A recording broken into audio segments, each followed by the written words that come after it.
Hello everyone, I am सुगम। Welcome back. तो guys यहाँ पर हम देखने वाले हैं हिंदी का जो आपका पेपर है उसका यहाँ पर आपको मिलेगा फुल सॉल्यूशन। ठीक है, तो आपको ये वीडियो एंड तक देखना है। वीडियो को आप बिल्कुल भी स्किप ना करें।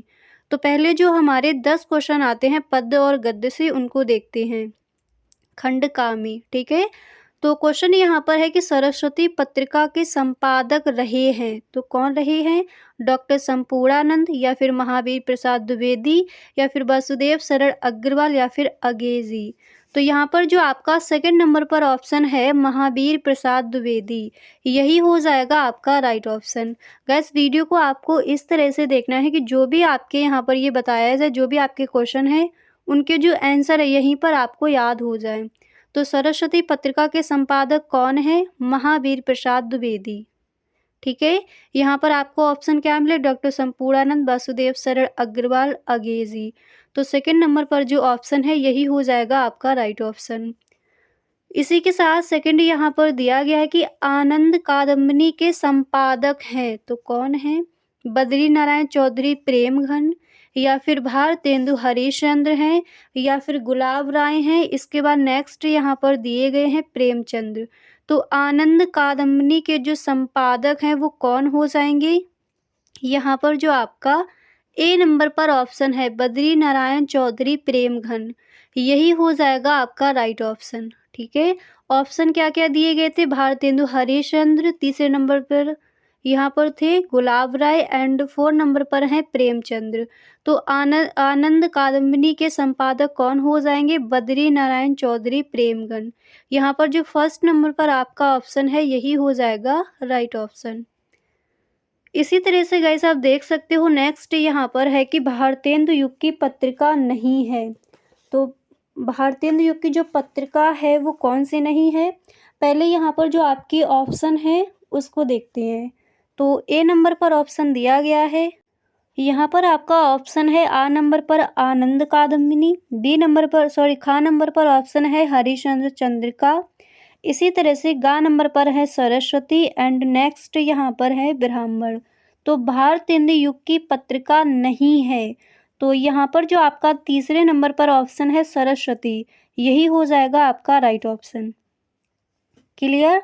अब इसी तरह से जो आपका नेक्स्ट क्वेश्चन क्या है उसको भी देख लेते हैं। ठीक है, तो इसी तरह से जो आपका अगला प्रश्न है यहाँ पर दिया गया है कि विचार प्रवाह के लेखक हैं तो कौन है?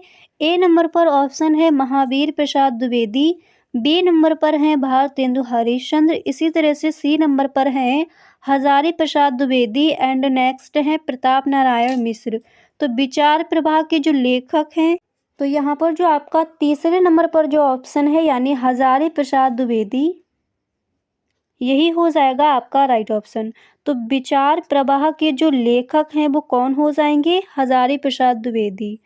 अब इसी तरह से जो आपका अगला प्रश्न क्या है उसको देखते हैं। तो देखिए जो आपका नेक्स्ट प्रश्न है तो वो आपको ये तैयार कर लेना है कि कलम का सिपाही हिंदी गद्य की कौन सी विधा के अंतर्गत आती है। ठीक है, तो यहाँ पर का नंबर पर ऑप्शन है कहानी, खा नंबर पर है जीवनी, गा नंबर पर है उपन्यास एंड घा नंबर पर है रेखा चित्र। तो कलम का सिपाही हिंदी गद्य की कौन सी विधा के अंतर्गत आती है? तो यहाँ पर आपका कौन सा ऑप्शन राइट हो जाएगा? तो यहाँ पर जो आपका खा नंबर पर ऑप्शन है जीवनी, यही हो जाएगा आपका राइट ऑप्शन। कलम का सिपाही हिंदी गद्य की कौन सी विधा के अंतर्गत आती है? तो जीवनी की। ठीक है, यहाँ पर जो सेकंड नंबर पर ऑप्शन है यही हो जाएगा आपका राइट ऑप्शन। अब इसी तरह से जो आपके पद्य में क्वेश्चन पूछे जाएंगे उनको देखते हैं। तो यहाँ पर देखिए फर्स्ट यहाँ पर दिया गया है कि ज्ञानाश्री भक्ति शाखा के प्रतिनिधि कवि हैं, या फिर यही क्वेश्चन आपसे इस तरह से भी पूछा जा सकता है कि ज्ञान मार्गी शाखा के कवि हैं, या फिर यही क्वेश्चन इस तरह से भी आपसे पूछ लिया जा सकता है कि ज्ञानाश्री शाखा के प्रमुख कवि हैं तो कौन है? पहले ऑप्शन देखते हैं। आ नंबर पर है तुलसीदास एंड इसी तरह से सेकंड नंबर पर है सूर्यदास, नेक्स्ट है बिहारी, इसी तरह से यहाँ पर नेक्स्ट ऑप्शन है कबीरदास। तो ज्ञानेश्वरी भक्ति शाखा के प्रतिनिधि कवि कौन है? यहाँ पर जो आपका द नंबर पर ऑप्शन है कबीरदास, यही हो जाएगा आपका राइट ऑप्शन। अब इसी तरह से जो आपका नेक्स्ट क्वेश्चन क्या है उसको देखते हैं। इसके बाद यहाँ पर नेक्स्ट है कि गिरिजा कुमार माथुर किस काल के कवि हैं? आ नंबर पर ऑप्शन है आदिकाल, इसी तरह से नेक्स्ट है यहाँ पर भक्तिकाल, नेक्स्ट ऑप्शन है रीतिकाल, इसी तरह से द नंबर पर है आधुनिक काल। तो गिरिजा कुमार माथुर किस काल के कवि हैं? यहाँ पर जो आपका 4 नंबर पर ऑप्शन है आधुनिक काल, यही हो जाएगा आपका राइट ऑप्शन। क्लियर। इसी तरह से जो आपका अगला प्रश्न है उसको भी देख लीजिए। तो यहाँ पर नेक्स्ट है कि कला और बूढ़ा चांद के रचनाकार यानी रचयिता कौन है? ठीक है, तो ऑप्शन है आ नंबर पर है जयशंकर प्रसाद, नेक्स्ट यहाँ पर है गिरिजा कुमार माथुर, सा नंबर पर है हरिवंश राय बच्चन, इसके बाद नेक्स्ट है सुमित्रा नंदन पंत। तो कला और बूढ़ा चांद के रचनाकार या फिर रचयिता कौन है? तो यहाँ पर जो आपका ऑप्शन द नंबर पर दिया गया है सुमित्रा नंदन पंत, यही हो जाएगा आपका राइट ऑप्शन। क्लियर। अब इसी तरह से नेक्स्ट देखते हैं। अब इसके बाद यहाँ पर आप देख सकते हो नेक्स्ट है कि हिंदी साहित्य के आदिकाल के लिए सिद्ध सामंत का नाम दिया है, तो किसने दिया है? यहाँ पर पहले ऑप्शन देखते हैं।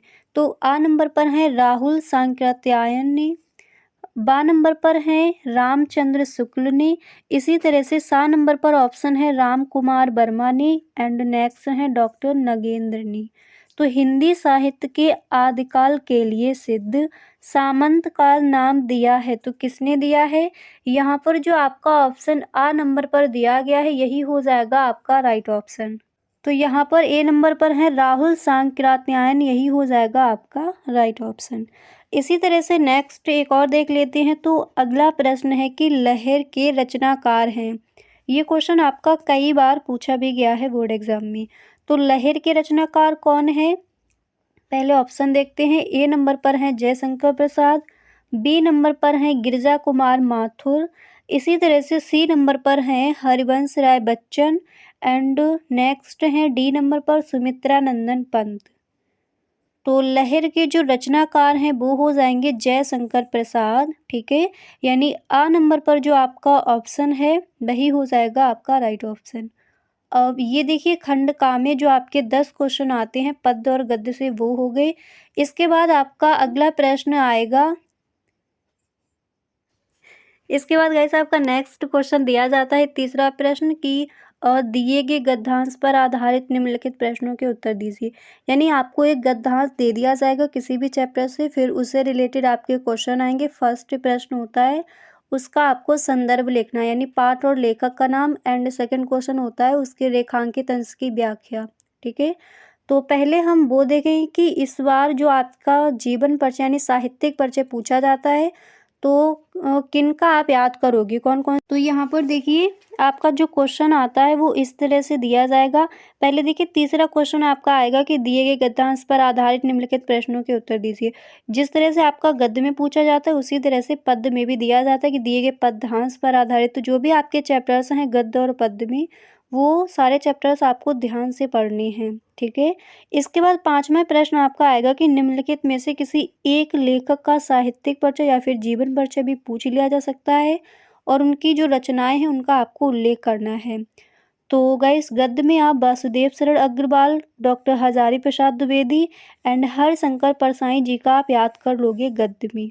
ठीक है, तो यहाँ पर देखिए डॉक्टर हजारी प्रसाद द्विवेदी का जीवन परिचय आप किस तरह से लिखोगी उसको देख लीजिए। अगर आपका साहित्यिक परिचय पूछा जाता है तो इसका आपका एक दूसरा वीडियो बना दिया जाएगा, उसमें आपको बताया जाएगा कि अगर आपका साहित्यिक परिचय पूछा जाए तो वो आप किस तरह से लिख कर आओगे। कई सारे मिस्टेक आप करते हो जहाँ पर आपसे साहित्यिक परिचय पूछा जाए तो आप जीवन परिचय की तरह वहाँ पर लिख कर आते हो, इससे आपके मार्क्स भी कटते हैं। ठीक है, तो एकदम सही ढंग से आप लिखोगे क्योंकि हिंदी में आपको एक भी नंबर इस बार छोड़ना नहीं है।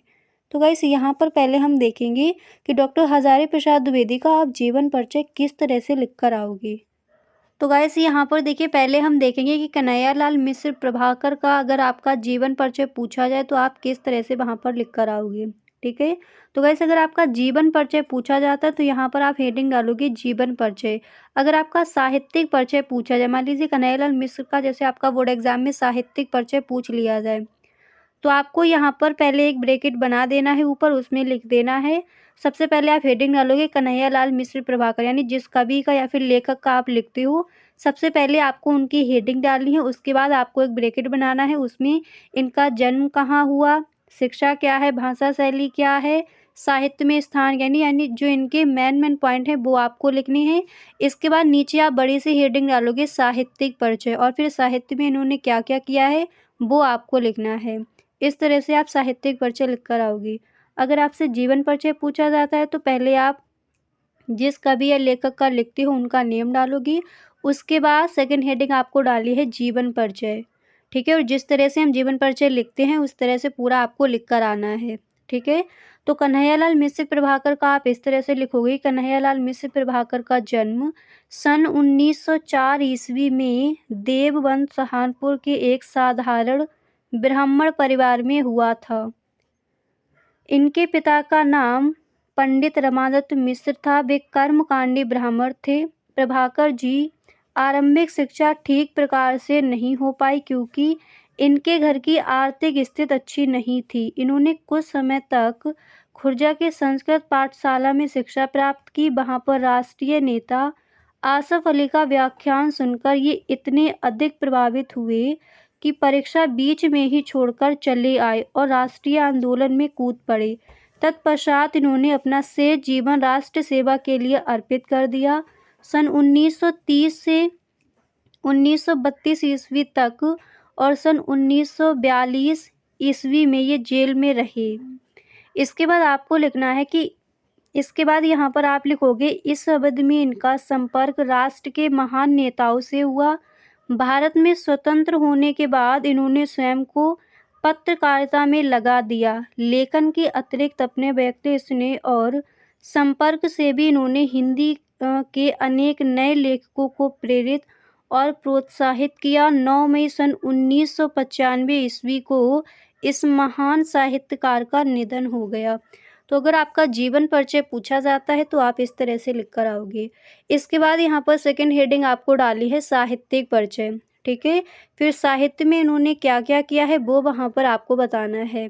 आप इस तरह से लिखोगे कि हिंदी के श्रेष्ठ रेखा चित्रकारों, संस्मरणों और निबंधकारों में प्रभाकर जी का अत्यंत महत्वपूर्ण स्थान है।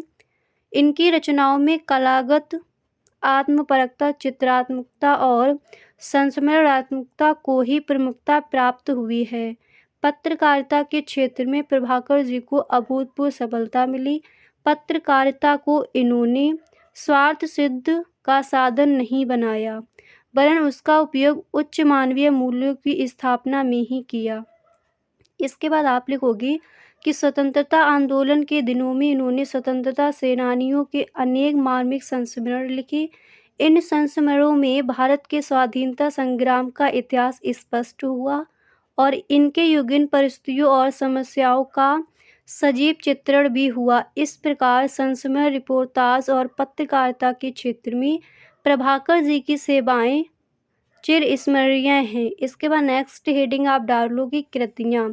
उसमें आप इस तरह से लिखोगे कि प्रभाकर जी के कुल 9 ग्रंथ प्रकाशित हुए। रेखा चित्र में क्या क्या है, नई पीढ़ी के विचार, जिंदगी मुस्कुराई, माटी हो गई सोना, भूले बिसरे चेहरे। इसके बाद लघु कथा में आकाश के तारे, धरती के फूल, संस्मरण में दीप जले शंख बजे। इसके बाद निबंध क्या क्या है, ललित निबंध, क्षण बोले कण मुस्कुराए, बाजे पायलिया के घुंघरू, ठीक है। संपादन में आप लिखोगे कि प्रभाकर जी ने नया जीवन और विकास नामक 2 समाचार पत्रों का संपादन किया। इनमें इनके सामाजिक, राजनैतिक और शैक्षिक समस्याओं पर आशावादी और निर्भीक विचारों का परिचय मिलता है। तो कन्हैयालाल मिश्र प्रभाकर का अगर आपका जीवन परिचय पूछा जाए तो आप इस तरह से पूरा लिख कर आओगे। ठीक है। अगर आपका यहाँ पर साहित्यिक परिचय पूछा जाता है तो पहले आपको जिस लेखक या कवि का लिखते हो उनकी हेडिंग डालोगी, उसके बाद एक छोटा-सा आपको ब्रैकेट बनाना है, उसमें आपको मेन पॉइंट लिख देने हैं। उसके बाद नेक्स्ट हेडिंग आप डालोगे साहित्यिक परिचय, और फिर साहित्यिक परिचय यहाँ पर जैसा आपका लिखा है ये पूरा वहाँ पर आपको लिख कर आना है, ठीक है। तो वासुदेव शरण अग्रवाल जी का आपको बता दिया है किस तरह से आप लिखोगे।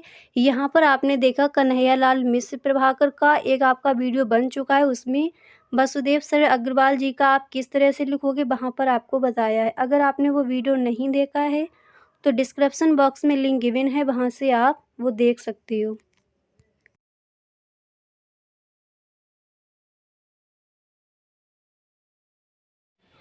गाइस अगर अभी तक आप इस वीडियो में बने हुए हो तो आई होप ये वीडियो आपको पसंद आ रहा होगा। अगर सच में आपको ये वीडियो अच्छा लग रहा है तो गाइस आप इस वीडियो को एक लाइक कर दें। अगर गाइस आपको ये वीडियो अच्छा नहीं लग रहा है तो आप इस वीडियो को डिसलाइक करके भी जा सकते हो। और गाइस इसी तरह से अगर अभी तक आपने इस चैनल को सब्सक्राइब नहीं किया है तो प्लीज कर लीजिए, क्योंकि बोर्ड एग्जाम के लिए जो भी आपका इम्पोर्टेंट है वो सारा कुछ आपको मिलने वाला है इसी चैनल पर। तो गाइस पहले यहाँ पर देखिए खंड का में जो हमारी रचनाएं पूछी जाती है, यानी 5 क्वेश्चन जो पद्य और गद्य से आते हैं, पहले उनको देख लीजिए, ठीक है। कौन कौन सी इस बार के बोर्ड एग्जाम के लिए इम्पोर्टेंट हैं, पहले हम उनको यहाँ पर देखेंगे। तो पहला जो आपका प्रश्न है यहाँ पर दिया गया है, और ये क्वेश्चन कई बार बोर्ड एग्जाम में पूछा भी गया है कि कलम का सिपाही के रचनाकार कौन है, ठीक है। कलम का सिपाही के रचनाकार कौन है, तो यहाँ पर पहले ऑप्शन देख लीजिए, दिए गए हैं प्रेमचंद्र। देखिए गाइस अगर आपका क्वेश्चन इस तरह से पूछा जाए कि कलम का सिपाही के जो रचनाकार हैं वो कौन है, तो आपका यहाँ पर सही ऑप्शन हो जाएगा अमृत राय। और यहाँ पर आपको ऑप्शन क्या क्या दिए गए हैं, प्रेमचंद, अमृत राय, यशपाल, जैनेन्द्र। तो कलम के सिपाही के जो रचनाकार हैं वो कौन है, अमृत राय हैं। ये जो यहाँ पर आपको ऑप्शन दिया गया है यही हो जाएगा आपका राइट ऑप्शन। क्लियर। अब देखिए इसी तरह से आपका जो अगला प्रश्न क्या है उसको देख लीजिए। तो यहाँ पर आप देख सकते हो नेक्स्ट क्वेश्चन दिया गया कि उसने कहा था कहानी के लेखक हैं, तो कौन है। देखिए 5 क्वेश्चन इसी तरह से आपके गद्य से दिए जाएंगे और 5 दिए जाते हैं पद्य से। तो जो आपके इस बार के बोर्ड एग्जाम के लिए इम्पोर्टेंट हैं वही प्रश्न यहाँ पर आपके रखे गए हैं।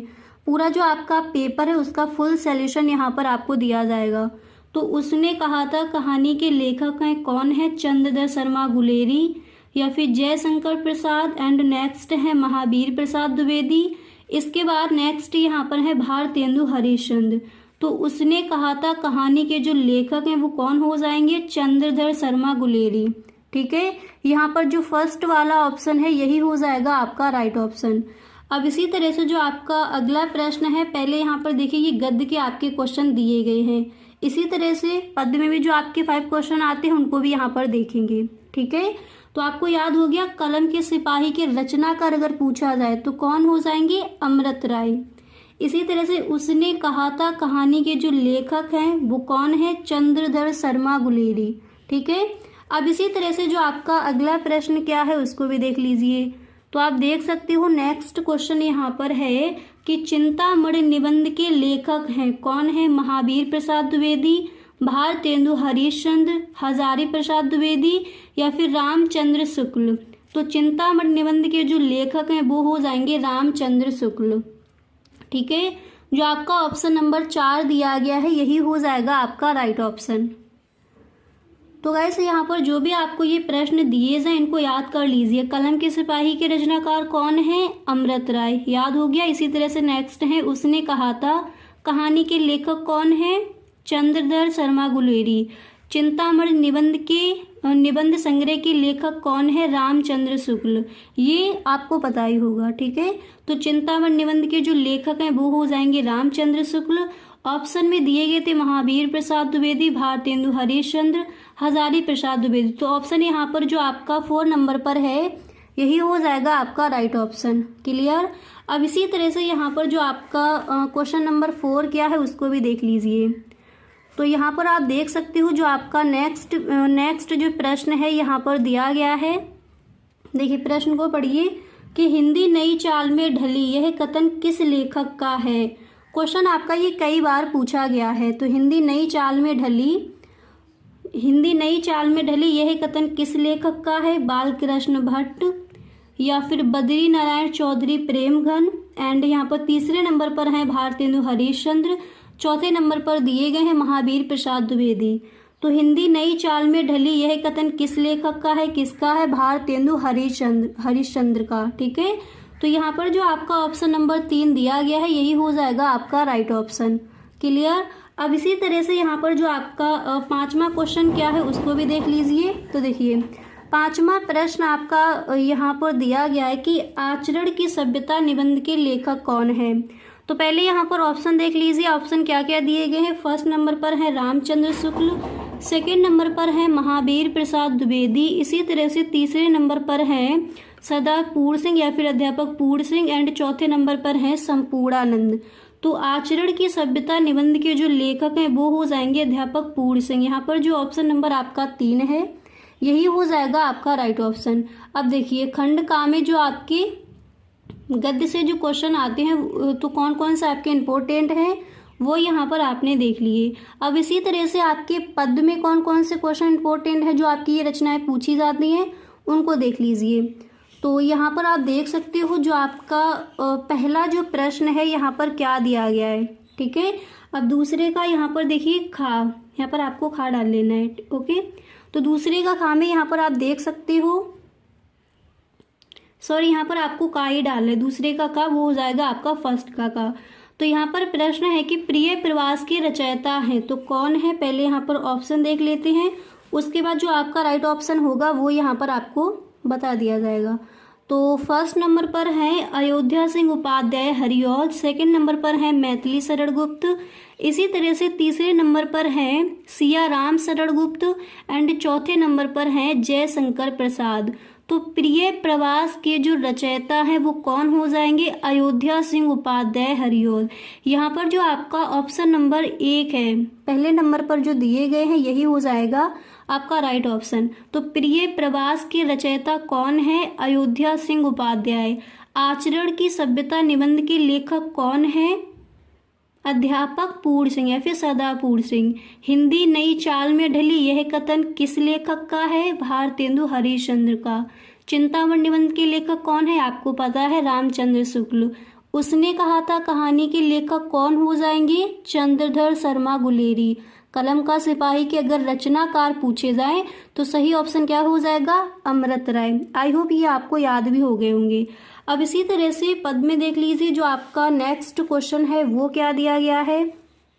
तो देखिए यहाँ पर आप देख सकते हो अगला प्रश्न आपका दिया गया है कि निम्नलिखित में से कौन सा कवि छायावाद युग का है। ठीक है, तो यहाँ पर पहले ऑप्शन देख लीजिए निम्नलिखित में से कौन सा कवि छायावाद युग का नहीं है। ठीक है, ये आपका क्वेश्चन है। अगर आपका यहाँ पर होता है तो आपके यहाँ पर जो दूसरा ऑप्शन होता वो हो जाता राइट। तो यहाँ पर देखिए ऑप्शन है सूर्यकांत त्रिपाठी निराला, जयशंकर प्रसाद, महादेवी वर्मा, एंड यहाँ पर 4 नंबर पर है अगे। तो निम्नलिखित में से कौन सा कवि छायावाद युग का नहीं है ये आपका पूछा गया है। तो यहाँ पर जो आपका ऑप्शन नंबर 4 है यही हो जाएगा आपका राइट ऑप्शन। क्लियर। अब इसी तरह से जो आपका नेक्स्ट प्रश्न है उसको पढ़ लेते हैं। अब इसके बाद यहाँ पर आप देख सकते हो जो आपका अगला प्रश्न है तो दिया गया है निम्नलिखित में से छायावाद के कवि हैं तो कौन है। फर्स्ट नंबर पर है परमानंद दास, एंड सेकंड नंबर पर है सूर्यदास, एंड तीसरे नंबर पर दिए गए मुकुटधर पांडे। तो निम्नलिखित में से छायावाद के कवि हैं तो यहाँ पर जो आपका ऑप्शन नंबर 3 है यही हो जाएगा आपका राइट ऑप्शन, मुकुटधर पांडे। तो यहाँ पर एक बार आप देख लीजिए, अगर आपको इसका स्क्रीनशॉट लेना है तो स्क्रीनशॉट भी यहाँ पर आप ले सकती हो। ये सारे ही क्वेश्चन आपके इम्पोर्टेंट हैं इस बार के बोर्ड एग्जाम के लिए। तो पद में यहाँ पर देख लीजिए ये आपके 3 क्वेश्चन हो गए, एंड अगर आपको गद्य की लेनी है तो उनका भी यहाँ पर आप ले सकती हो। तो ये हैं आपके इम्पोर्टेंट क्वेश्चन रचनाओं में। अब इसके आगे जो आपके कुछ और प्रश्न हैं उनको भी यहाँ पर देख लेते हैं। अब इसके बाद यहाँ पर देखिए अगला प्रश्न आपका दिया गया है कि रसमरती किस कोट की रचना है। तो रसमरती किस कोट की रचना है। ए नंबर पर फर्स्ट नंबर पर ऑप्शन है महाकाव्य, सेकंड नंबर पर है खंड काव्य, एंड तीसरे नंबर पर है मुक्तक एंड 4 नंबर पर है गद्य काव्य। तो रसमृति किस कोट की रचना है? तो यहाँ पर आपका जो ऑप्शन नंबर 2 है खंड काव्य, यही हो जाएगा आपका राइट ऑप्शन। क्लियर। अब इसी तरह से जो आपका नेक्स्ट क्वेश्चन है, तो अगला प्रश्न क्या दिया गया है उसको भी देख लेते हैं। तो देखिए नेक्स्ट क्वेश्चन है कि बादल को घिरते देखा है रचना है, तो किसकी है? मुक्तबोध की है, नागार्जुन की है, या फिर त्रिलोचन की है, या फिर अगेजी की है? तो बादल को घिरते देखा है, आपको पता है ये रचना है नागार्जुन की। ठीक है, तो यहाँ पर जो आपका ऑप्शन नंबर सेकंड नंबर पर जो दिया गया यही हो जाएगा आपका राइट ऑप्शन। तो बादल को घिरते देखा है रचना किसकी है? नागार्जुन की। रसमृति किस कोट की रचना है? खंड काव्य की। क्लियर। अब इसके बाद देखिए जो आपका अगला प्रश्न है वो क्या दिया जाता है। तो 2 क्वेश्चन आपने देख लिया। अब इसके बाद देखिए आपका क्वेश्चन नंबर जो 3 है वो क्या आता है।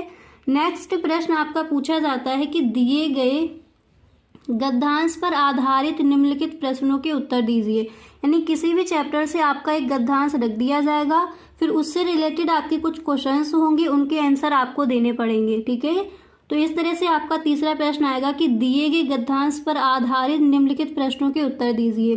तो जो आपका इम्पोर्टेंट है वही यहाँ पर रखा गया है, तो इसको आपको सही ढंग से तैयार कर लेना है। तो ये आपका देखिए गद्यांश यहाँ पर ले लिया है। देखिए इसको पहले पढ़ लीजिए, फिर इसके रिलेटेड जो आपके क्वेश्चन है उनके भी आंसर यहाँ पर देखेंगे। ठीक है, तो आपका यहाँ पर जो गद्यांश है वो क्या दिया गया है, पहले इसको पढ़ते हैं, उसके बाद इसके जो प्रश्न है उनके जो आंसर है वो भी आपको बताए जाएंगे कि किस तरह से आपको लिखकर आना है कि एग्जामिनर आपको इस बार फुल मार्क्स देकर जाए, हिंदी के पेपर में आपका एक भी नंबर ना छूटे। तो देखिए यहाँ पर आपका दिया गया है कि आदमियों को मक्खी बनाने वाला कामरूप का जादू नहीं, मक्खियों को आदमी बनाने वाला जीवन का जादू। होम की सबसे बुढ़िया मदर मार्गरेट कद इतना नाटा कि उन्हें गुड़िया कहा जा सके, पर उनकी चाल में गजब की चुस्ती, कदम में फुर्ती और व्यवहार में मस्ती। हंसी उनकी यूं की मोतियों की बोरी खुल पड़ी और काम यूं की मशीन मत माने भारत में 40 वर्षों से सेवा में रसलीन जैसे और कुछ उन्हें जीवन में अब जानना भी तो नहीं। तो इस तरह से आपका ये गद्यांश दे दिया गया।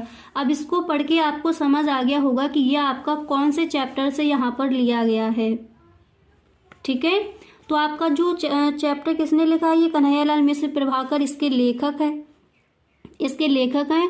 और ये किससे लिया गया है? रॉबर्ट नर्सिंग होम में रिपोर्टाज से जो उद्गिरत है वहां से आपका ये लिया गया है, जो आपका यहाँ पर ये गद्यांश दिया गया है। तो देखिए किसी भी चैप्टर से आपका ये आ सकता है। तो जो भी आपके चैप्टर्स दिए गए हैं गद्य में, तो सारे चैप्टर्स को आपको ध्यान से पढ़ना है। उनकी जो व्याख्या है तो उनको भी आपको ध्यान से देखना है। मॉडल पेपर में दिए होते हैं, उनकी प्रैक्टिस आप करते चलिए। ठीक है, अब देखिए यहाँ पर जैसे ये आपका गद्यांश दे दिया, किसी भी चैप्टर से आपका लिया जा सकता है। अशोक के फूल जो आपका चैप्टर है उसको भी आपको ध्यान से पढ़ना है। अगर उस चैप्टर से आपका जो गद्यांश रखा जाता है तो उसकी व्याख्या आप सही ढंग से कर सकते हो, क्योंकि कहीं ना कहीं वो आ जाएगा अशोक के फूल। तो आप समझ सकते हो कि हजारी प्रसाद द्विवेदी द्वारा ये लिखित है, उनके द्वारा ये लिखा गया है और उस चैप्टर से लिया गया है। ठीक है, ये जो आपका है चैप्टर ये थोड़ा आपके लिए हार्ड है, तो इसलिए यहाँ पर इसका जो आपका गद्यांश था इसलिए यहाँ पर ये रख दिया गया। अब इसके बाद यहाँ पर देखिए जो आपके क्वेश्चन आएंगे इससे रिलेटेड। तो फर्स्ट प्रश्न आपका ये पूछा जाएगा कि गद्यांश के पाठ और लेखक का नाम लिखिए। जैसे कोई भी आपका इस तरह से गद्यांश दे दिया गया है, आपका पहला प्रश्न यही पूछा जाता है कि गद्यांश के लेखक, देखिए यहाँ पर गद्यांश के लेखक और पाठ का नाम लिखिए। यानी यहाँ पर आपको लिखना होगा संदर्भ। किस तरह से लिखना है यहाँ पर आप देख सकते हो। ठीक है, इस तरह से आप लिखोगे कि प्रस्तुत गद्यांश सुप्रसिद्ध पत्रकार एवं लेखक श्री कन्हैयालाल मिश्र प्रभाकर। जब आप लेखक का नाम लिखोगे उनके नीचे आपको लाइन कर देनी है। ठीक है, ताकि एग्जामिनर को सही ढंग से देखे कि आपने एकदम सही लिखा है। ठीक है, तो कन्हैयालाल मिश्र प्रभाकर द्वारा लिखित रॉबर्ट नर्सिंग होम में नामक रिपोर्टाज से उद्धृत यानी लिया गया है। यह रिपोर्टाज हमारी हिंदी की पाठ्य पुस्तक के गद्य भाग में संकलित है या फिर गद्य भाग में दिया गया है। तो इस तरह से आप जो आपका संदर्भ है, यहाँ पर एक बार आप देख लीजिए। पहले इस तरह से आपको हेडिंग डाली है संदर्भ, उसके बाद किसी भी चैप्टर से जैसे आपकी व्याख्या ली गई है तो जिसके द्वारा लिखा गया है उनका नेम लिखोगी, और जो आपका जो चैप्टर दिया गया, जो आपका पार्ट दिया गया उसका नेम क्या है वो लिखोगी। उनके नीचे आपको लाइन कर देनी है, ठीक है। तो संदर्भ आप इस तरह से लिख कर आओगी। अब जैसे ये कन्हैयालाल मिश्र प्रभाकर द्वारा लिखा गया है, तो लेखक श्री कन्हैयालाल मिश्र प्रभाकर, आपका आ जाता है अशोक के फूल से, तो आप यहाँ पर क्या लिखोगे, लेखक श्री क्या लिखोगे, हजारी प्रसाद द्विवेदी, ठीक है। और किससे लिया जाए, हिंदी की पाठ्य पुस्तक के गद्य भाग में संकलित है, ये नीचे आपको लिख देना है। क्लियर, इस तरह से आप संदर्भ लिखोगे। इसके बाद गाइस आपका सेकंड क्वेश्चन यहाँ पर पूछा जाता है कि रेखांकित अंश की व्याख्या कीजिए। तो जब आप रेखांकित अंश की व्याख्या करो, रेखांकित अंश मतलब जितने भी आपकी ये लाइन है, तो यहाँ पर देख लीजिए कहाँ तक आपकी लाइन दी गई है। आदमियों को मक्खी बनाने वाला कामरूप का जादू नहीं, मक्खियों को आदमी बनाने वाला जीवन का जादू, होम की सबसे बुढ़िया मदर मार्गरेट। इतना यहाँ पर आपका ये लाइन दी गई है। तो जो आपका रेखांकित अंश है, यानी यहाँ से लेकर यहाँ तक ही आपको इसकी व्याख्या करनी है, ये आपको ध्यान रखना है, ठीक है। तो देखिए सेकंड क्वेश्चन आपका क्या आता है कि रेखांकित अंश की व्याख्या कीजिए। ओके, तो व्याख्या करने से पहले यहाँ पर आपको लिखना होगा प्रसंग। अब यहाँ पर देखिए सेकंड क्वेश्चन क्या आता है, रेखांकित अंश की व्याख्या कीजिए। तो जब आप इसकी व्याख्या करोगे उससे पहले आपको प्रसंग लिखना होगा, ठीक है। तो प्रसंग आप किस तरह से लिखोगे कि प्रस्तुत गद्यांश में रॉबर्ट नर्सिंग होम की सबसे वृद्ध मदर मार्गरेट की सेवा भावी जादुई व्यक्तित्व को अलंकारिक वर्णन किया गया है। यानी जो आप व्याख्या करने जा रहे हो उसके बारे में थोड़ा आपको यहाँ पर बता देना है, ठीक है। इस तरह से आप प्रसंग लिखोगे। किसी भी चैप्टर से आपकी ली गई उसके बारे में थोड़ा यहाँ पर आपको बताना है कि जो आपका रेखांकित अंश है उसमें क्या दिया गया है। इस तरह से आप प्रसंग लिखोगे। संदर्भ आई होप आपको समझ आ गया होगा, ठीक है। अगर गाइस संदर्भ आप इस तरह से नहीं लिख सकते, आपको ये थोड़ा कठिन लगता है, इस तरह से आप नहीं लिख सकते, तो सिंपल आप इस तरह से लिख सकते हो कि प्रस्तुत गद्यांश हमारी पाठ्य पुस्तक हिंदी की, और जो आपका पाठ का नेम है उससे उद्गृत है। इसके जो लेखक हैं, जैसे गद्य में लिखते हो तो लिखोगे लेखक, और अगर इसको आप पद्य में लिखते हो तो क्या लिखोगे, कवि। जो आपके कवि है उनके जो लेखक है ये है, इस तरह से आपको लिख देना है। अगर इस तरह से आप नहीं लिख सकते तो दो लाइनें आपको लिख देनी है कि प्रस्तुत गद्यांश हमारी पाठ्य पुस्तक हिंदी की अशोक के फूल नामक पाठ से लिया गया है। इसके जो लेखक है हजारी प्रसाद द्विवेदी है।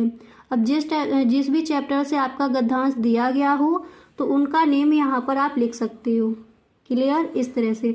अब इसके बाद यहाँ पर देखिए तो प्रसंग यहाँ पर आपने देख लिया, इस तरह से आपको लिखना है कि प्रस्तुत गद्यांश में रॉबर्ट नर्सिंग होम की सबसे वृद्ध मदर मार्गरेट की सेवा भावी जादुई व्यक्तित्व को अलंकारिक वर्णन किया गया है। अब इसकी जो व्याख्या है, रेखांकित अंश की व्याख्या आप किस तरह से करोगे उसको देख लेते हैं।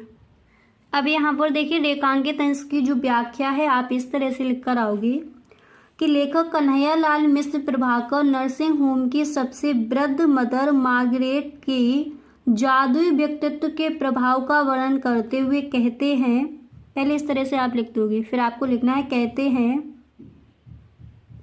कि हमने किस्से कहानियों में कामरूप के जादू के विषय में अनेक विस्मयकारी बातें सुनी हैं कि वहाँ के जादूगर अपने जादू से आदमी को मक्खी बना दिया करते थे। इस जादू के विषय में हमने केवल सुना है, अपनी आंखों से उसे देखा कभी नहीं। इतना लिखने के बाद फिर आप इस तरह से लिखोगे। अब देखिए इतना लिखने के बाद फिर आपको यहाँ पर इस तरह से लिखना है, कभी देखा नहीं मगर मैंने मदर मार्गरेट के रूप में एक ऐसी अद्भुत जादूगरनी को देखा है जो अपने ममताए दयालु और सेवा भावी व्यक्तित्व के जादू से मक्खी को आदमी बना देती है। इसके बाद आप लिखोगे अर्थात वह मृत प्राय एक दीनहीन रोगी में जीवन की आशा का संचार करके उसे आदमी बना देती है। इसके बाद यहाँ पर आप इस तरह से लिखोगे कि जिस पर इतनी बड़ी संख्या में मक्खियाँ भिनभिनाती रहती हैं कि वह कोई व्यक्ति ना होकर मक्खियों का बड़ा छत्ता हो। तो आपका जो रेखांकित अंश वहाँ पर दिया गया था तो उसकी जो व्याख्या है आप इस तरह से करके आओगे। अब इसके बाद यहाँ पर इसी गद्यांश से रिलेटेड आपका नेक्स्ट क्वेश्चन यहाँ पर इस तरह से दिया गया है देखिए अगला प्रश्न यहाँ पर है कि नहीं मक्खियों को आदमी बनाने वाला जीवन का जादू, इस पंक्ति का क्या आशय है, स्पष्ट कीजिए। अब जैसे यहाँ पर आपका ये क्वेश्चन बना है, आपका जैसे गद्यांश दिया गया उससे रिलेटेड, अब कोई दूसरा आपको गद्यांश अगर दिया गया तो ये क्वेश्चन आपका आस्क नहीं किया जाएगा, उसी से रिलेटेड आपका क्वेश्चन दे दिया जाता है। ठीक है, तो अब यहाँ पर आप ये देख लीजिए कि इसका आंसर आप किस तरह से लिख कर आओगे। ठीक है, तो प्रश्न क्या था, नहीं मक्खियों को नहीं आदमी बनाने वाला जीवन का जादू, इस पंक्ति का क्या आशय है, स्पष्ट कीजिए। तो आप इस तरह से लिखोगे कि नहीं मक्खियों को आदमी बनाने वाला जीवन का जादू, इस पंक्ति का आशय यह है कि मदर मार्गरेट एक ऐसी अद्भुत जादूगरनी के समान व्यक्तित्व वाली वृद्ध महिला थी जो मक्खी को आदमी बना देती थी, अर्थात वे मृतप्राय एक दीनहीन रोगी में जीवन की आशा का संचार करके उसे आदमी बना देती हैं। ऐसा आदमी जिस पर इतनी बड़ी संख्या में मक्खियां भिनभिनाती रहती हैं कि वह कोई व्यक्ति ना होकर मक्खियों का एक बड़ा छत्ता हो। तो यहाँ पर हमारा क्वेश्चन क्या था, नहीं मक्खियों को आदमी बनाने वाला जीवन का जादू, इस पंक्ति का क्या आशय है। तो आप इस तरह से इसका आंसर लिख कर आओगे। अब इसी तरह जैसे आपका यही गद्यांश दिया जाता है तो इसके बाद जो आपका नेक्स्ट क्वेश्चन है तो वो पूछा जाएगा। देखिए अगला जो आपका प्रश्न है तो यहाँ पर आप देख सकते हो, नेक्स्ट क्वेश्चन पूछा जाएगा कि इन पंक्तियों में लेखक ने किसके जादू का वर्णन किया है।